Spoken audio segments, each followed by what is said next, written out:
Puji Tuhan, haleluya. Selamat bertemu lagi Bapak Ibu Saudara sekalian di Renungan 79. Dan sebelumnya kita akan mendeklarasikan revival. Saya berubah, saya berkarya, dan saya menjadi berkat. Biarlah kita mau bersama-sama mendengarkan renungan firman Tuhan yang akan mengubah kita, dan kita boleh berkarya melayani Tuhan, dan kita boleh menjadi berkat bagi sesama kita. Puji nama Tuhan, pada hari ini kita akan merenungkan ayat Amsal 29 ayat yang ke-11. Saya bacakan, orang bebal melampiaskan seluruh amarahnya, tetapi orang bijak akhirnya meredakannya. Nah, Bapak Ibu, pada hari ini ayat yang disampaikan adalah tentang bagaimana orang bebal menyampaikan amarahnya dan orang bijak yang bisa meredakannya. Nah, kita mau lihat terlebih dahulu, arti kata marah adalah emosi yang ditandai oleh pertentangan terhadap seseorang atau perasaan setelah diperlakukan tidak benar dan kita di posisi yang merasa dirugikan. Kemudian kita juga mau melihat arti dari kata bebal. Kata bebal di sini diartikan sukar mengerti atau tidak cepat menanggapi sesuatu yang sudah diberitahu sebelumnya. Kemudian untuk kata bijak, di sini diartikan sikap tepat dalam menyikapi setiap keadaan dan peristiwa.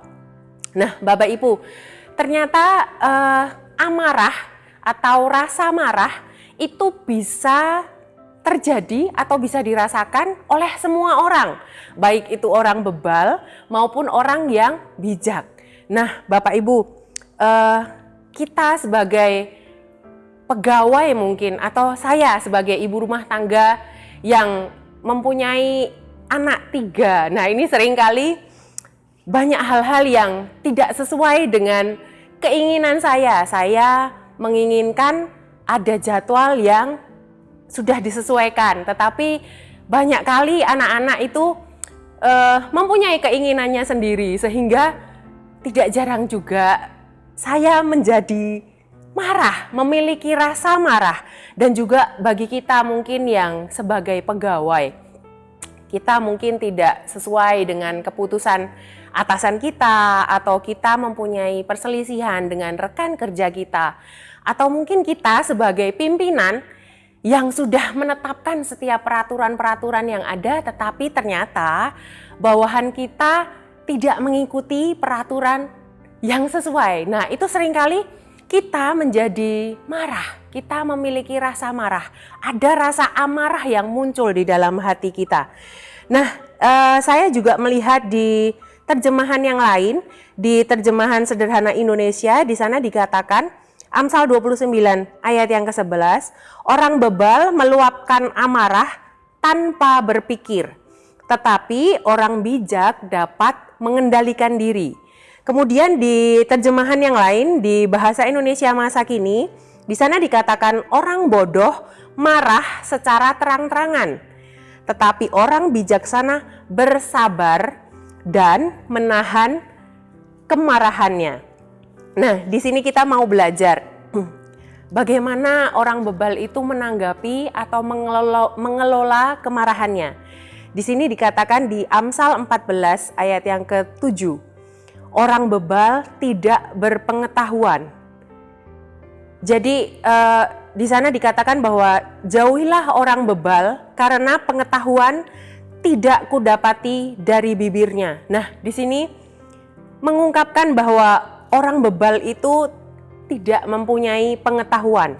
Juga di dalam Amsal 13 ayat yang ke-6. Orang cerdik bertindak dengan pengetahuan, tetapi orang bebal membeberkan kebodohannya. Nah, Bapak Ibu, ketika kita marah dengan tidak dikendalikan, biasanya kita hanya menunjukkan emosi saja atau rasa marah yang berlebihan. Tetapi kita mau belajar dari orang bijak yang dikatakan di dalam Amsal 18 ayat yang ke-6. Bibir orang bebal menimbulkan perbantahan dan mulutnya berseru meminta pukulan. Nah, apabila kita ingin menunjukkan sesuatu yang tidak benar atau kita mau menegur seseorang, biarlah kita bisa menahan diri seperti yang dikatakan di dalam Amsal 15 ayat yang kedua. Lidah orang bijak mengeluarkan pengetahuan, tetapi mulut orang bebal mencurahkan kebodohan. Jadi seringkali seperti ini Bapak Ibu Saudara.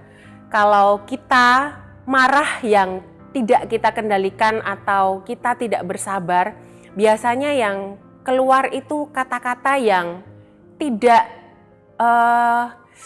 tepat, tidak mencapai sasaran dengan apa yang menjadi kesalahan orang lain tersebut, tetapi hanya rasa marah kita, hanya emosi kita yang keluar, sehingga orang tersebut tidak sadar akan kesalahannya, tetapi hanya melihat bahwa oh, ini seorang yang pemarah. Dan kita mau belajar juga, yang pertama adalah hemat tenaga. Di dalam Ayub 15 ayat yang kedua sampai yang ketiga, saya bacakan, apakah orang yang mempunyai hikmat menjawab dengan pengetahuan kosong dan mengisi pikirannya dengan angin? Ayat yang ketiga, apakah ia menegur dengan percakapan yang tidak berguna dan dengan perkataan yang tidak berfaedah? Jadi apabila kita mau menegur itu, kita fokus saja pada kesalahannya dengan kata-kata yang kita minta pertolongan Tuhan supaya kita boleh sabar, dan kata-kata yang kita ucapkan adalah kata-kata yang berhikmat, sehingga bukan hanya meluapkan kemarahan saja, karena dengan meluapkan kemarahan saja itu kita tidak sedang menghemat tenaga kita hanya akan mendapat kelelahan tetapi tidak mendapatkan tujuan akhirnya. Dan poin yang kedua, ketika kita sedang mengendalikan diri kita sedang berjuang.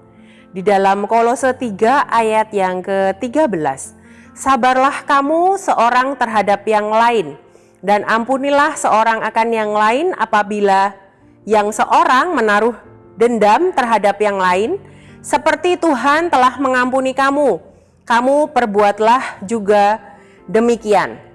Nah, Bapak Ibu, ini yang juga menjadi pergumulan kita bersama, bagaimana setelah kita membicarakan sesuatu hal yang tidak sesuai, biarlah kita juga boleh belajar untuk mengampuni. Di dalam deklarasi kita revival itu di sana dikatakan saya berubah, berkarya dan menjadi berkat. Nah, mengampuni ini Bapak Ibu bukan orang lain yang diubahkan, tetapi ketika kita mengampuni, diri kita sendirilah yang diubahkan. Dan mungkin kita mengampuni tetapi belum bisa melupakan. Itu yang menjadi perjuangan kita sehari-hari. Jadi ketika kita bertemu lagi dengan orang tersebut, kita harus berjuang lagi untuk mengampuni dan mengampuni dan mengampuni lagi. Begitu Bapak Ibu Saudara, inilah yang menjadi renungan firman Tuhan saat pagi hari ini, biarlah menjadi berkat bagi kita semua. Terima kasih telah mengikuti Renungan 79, kiranya dapat menjadi berkat bagi kita semua. Bapak Ibu Saudari yang ingin didoakan untuk pokok doa tertentu atau menceritakan kesaksian, baik mukjizat kesembuhan, pemulihan keluarga, dan lain-lain dapat disalurkan melalui chat WhatsApp di nomor 081327420088. Mari kita berdoa. Bapa, kami mengucap syukur, berterima kasih Tuhan untuk firman Tuhan yang telah datang ke dalam kehidupan kami. Terima kasih Engkau sudah kembali mengingatkan kami Tuhan untuk kami boleh menahan setiap amarah kami, mengendalikan setiap emosi kami Tuhan. Dan biarlah kami boleh dibenarkan oleh iman dan hidup dalam damai sejahtera dengan Allah oleh karena Tuhan Yesus Kristus. Kami mengucap syukur, berterima kasih. Kami peralaskan doa kami di dalam nama Tuhan Yesus Kristus. Haleluya. Amin.